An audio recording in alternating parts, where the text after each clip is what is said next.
गुरु प्यारी सात संगत जी, राधा स्वामी जी। सात संगत जी, यह साखी तब की है जब गुरु गद्दी पर बाबा सावन सिंह जी विराजमान थे। संगत जी, बड़े प्यार से उन्होंने एक बात कही थी। एक बार दशहरे के दिन बड़े महाराज जी ने सत्संग फरमाया और सत्संग फरमा कर सारी संगत से कहते हैं कि चलो, आप सभी काफ़ी टाइम से सत्संग सुन रहे हो। आज दशहरे के मौके पर मैं चाहता हूँ कि सारी संगत में से सब एक एक करके उठकर मेरे पास आएं और अपने मुंह से ऐसी कोई बात या अपना ऐसा कोई ऐब, जो गुनाह आपने किया हो या फिर कोई गलत आदत ऐसी लिखवाएं कि तुम उसे आज से छोड़ दोगे। मैं यहाँ लिखूँगा कि कौन सा ऐब या कौन सा गुनाह किसने छोड़ा है। सत्संग का तुम लोगों को कोई फ़ायदा हुआ भी है या नहीं।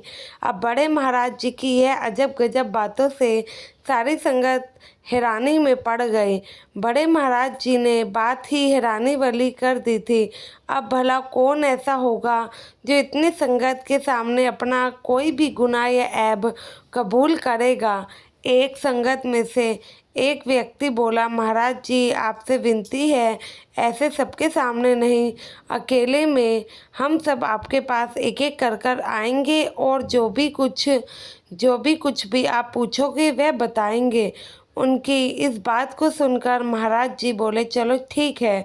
सात संगत जी, सदगुरु तो कागज और कलम लेकर लिखने बैठ गए और एक एक करके आदमी आता गया और अकेले में सब अपने गुनाह कबूल करते गए। कुछ लोग तो डर कर पीछे ही भाग गए कि अपने गुनाह हम क्यों लिखवाएं, तो कुछ लोग बाबा जी के पास आते और अपने गुनाह लिखवा गए। आखिर में एक आदमी रह गया, तो महाराज जी ने उसको अपने पास बुलाया और बोले, तुम अपना गुनाह क्यों नहीं लिखवा रहे हो? तो वह आदमी बताता है कि मैं अपना कौन सा गुनाह लिखवाऊं, मुझे कुछ समझ नहीं आ रहा, क्योंकि मैं तो गुनाहों से ही भरा पड़ा हूँ। तब सतगुरु जी फरमाते हैं कि बात तो तुम सही कह रहे हो, मुझे बता दो कि मैं तुम्हारी किस तरीके से मदद कर सकता हूँ और मैं तुम्हें बताऊँगा कि तुम्हें कौन सा गुनाह छोड़ना है। सात संगत जी, वो आदमी बोला, चलो ठीक है महाराज जी, क्योंकि मेरी समझ में नहीं आ रहा कि मैं कौन सा गुनाह छोड़ूं, इसलिए अब आप ही मुझे बताओगे तो आपके कहने पर एक गुनाह तो मैं छोड़ ही सकता हूँ। अब वो एक एक करके अपने गुनाह बताता गया और उसने बताना शुरू किया कि बाबा जी, मैं तो शराब पीता हूँ, फिर उसके बाद वैश्या नगरी भी जाता हूँ, उसके बाद मैं आधी रात को चोरी करने के लिए भी निकल जाता हूँ। हर रात मेरा यही नियम रहता है, जब सुबह घर जाता हूँ तो बीवी से कोई ना कोई बहाना बना देता हूँ कि ताकि उसे ये ना पता लगे कि मैं चोर हूँ। तो वह व्यक्ति हाथ जोड़कर बोला, सतगुरु जी, अब आप ही फरमाओ, मैं इनमें से कौन सा गुनाह छोड़ूं? बड़े महाराज जी बोलते हैं, तेरी नज़रों में तो यही बहुत बड़े गुनाह हैं। तो वह बोला, हाँ। और अब बड़े महाराज जी फिर बोलते हैं कि और भी छोटे छोटे गुनाह होंगे, वो भी बता। वे आदमी बोला, बाबा जी, छोटे गुनाहों का तो कोई अंत ही नहीं है। किसी के पैसे लेकर कभी वापस नहीं देना, हमेशा किसी न किसी की निंदा करते रहना, झूठ बोलते रहना। अब महाराज जी ने उसको यहीं पर रोक दिया। बोले, क्या? सतगुरु जी बोले, क्या बेटा, तू झूठ नहीं बोलता है? तो वह व्यक्ति हाथ जोड़कर बोलता है, महाराज जी, झूठ तो मैं बहुत बोलता हूँ।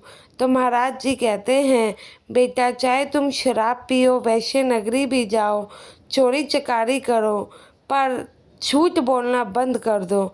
तो वह आदमी खुश होता है और कहता है, बस इतनी सी बात, झूठ बोलना ठीक है, मैं आज से ही छोड़ दूंगा।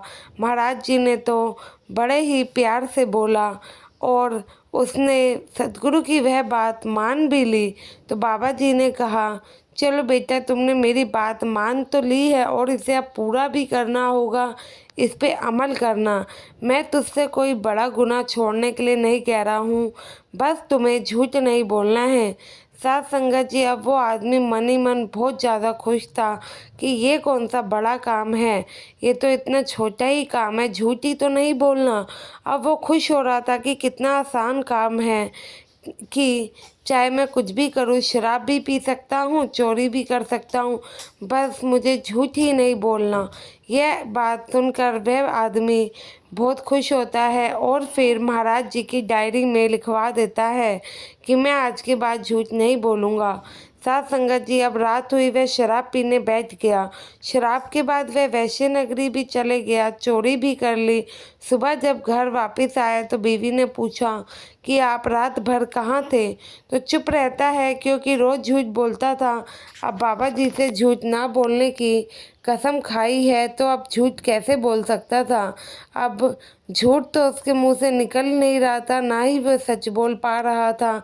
और फिर वह आदमी चुपचाप जाके अपने कमरे में सो जाता है। यह देखकर उसकी बीवी अंदाज़ा लगाती है कि चलो छोड़ो, कोई बात नहीं, वह किसी न किसी परेशानी में होंगे, इसलिए ज़्यादा नहीं पूछती। बीवी ने दूसरी बार उससे नहीं पूछा। यह आदमी सोचता है आज तो चुप रह गया, कल क्या कहूँगा।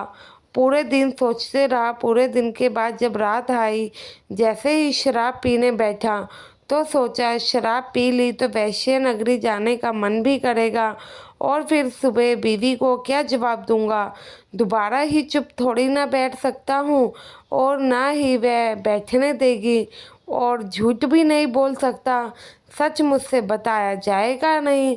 तो वह डर के मारे शराब नहीं पीता है और घर वापस आ जाता है। आधी रात होती है, घर वाले जब सो गए होते हैं, चोरी करने जैसे ही बाहर की तरफ निकलता है तो मन में सोचता है बाहर निकलूँगा और सिपाही पूछेंगे तू कौन है, क्या करने निकला है, तो क्या जवाब दूँगा। झूठ फिर नहीं बोल सकता और उन्हें सच भी नहीं बता सकता। अब मैं करूँ तो क्या ही करूँ। अब डर के मारे वह भी वापस जाकर अपने कमरे में सो जाता है। ऐसे ही कई दिन बीत जाते हैं, वह एक भी पाप नहीं करता है। 3 महीने के बाद सतगुरु के पास दोबारा से जाता है तो महाराज जी मुस्कुराते हैं। महाराज जी मुस्कुराते हुए बोलते हैं कैसे हैं तेरे बाकी के गुनाह। तो वह आदमी बोलता है महाराज जी कैसे गुनाह, अब तो मैं एक भी गुनाह करता ही नहीं। जब से आपने मुझसे झूठ बोलने को मना किया है, मैं एक भी गुनाह नहीं कर पा रहा हूँ। तो बड़े महाराज जी बोले यही तो तेरे सारे गुनाहों की जड़ है बंदे। हम झूठ को बहुत छोटा समझते हैं, जैसे हमारे लिए झूठ बोलना कोई गुनाह नहीं है। रोज़मर्रा की ज़िंदगी में ना जाने कितने झूठ बोलते हैं। यह झूठ हमें कहाँ से कहाँ पहुँचा देता है। पर उस कुल मालिक पे अगर भरोसा हो हम, और उस कुल मालिक की नज़रों में हम बहुत बड़ा गुनाह करते हैं, क्योंकि सारे गुनाहों की जड़ झूठ होता है। जब गुरु नानक बादशाह ने भूमिया चोर से 3 वचन लिए थे तो उनमें से एक वचन ये था कि झूठ ना बोलना। तो उसकी सारी चोरी करना और सारी गंदी आदत ही छूट गई। जिस चीज़ को हम बहुत छोटा समझते हैं वह ही अक्सर काफ़ी बड़ी होती है। इसलिए कभी भी बड़े गुनाहों से पहले छोटे पे नज़र डालो कि शुरुआत कहाँ से हुई है। और हम तो झूठ बोल देते हैं, झूठ बोलने का कभी फ़ायदा तो नहीं हुआ लेकिन नुकसान ही होता है, तब भी हम झूठ बोलते जा रहे हैं। आदत जो पड़ गई है हमें, क्योंकि यही आदत बाद में नुकसानदेह होती है। साथ संगत जी, आज की साखी आपको पसंद आई हो तो संगत के अपने इस चैनल को सब्सक्राइब ज़रूर करना और सद्गुरु की बातों पर अमल कर कर आप भी अपना कोई ऐसा आदत छोड़ देना। राधा स्वामी जी।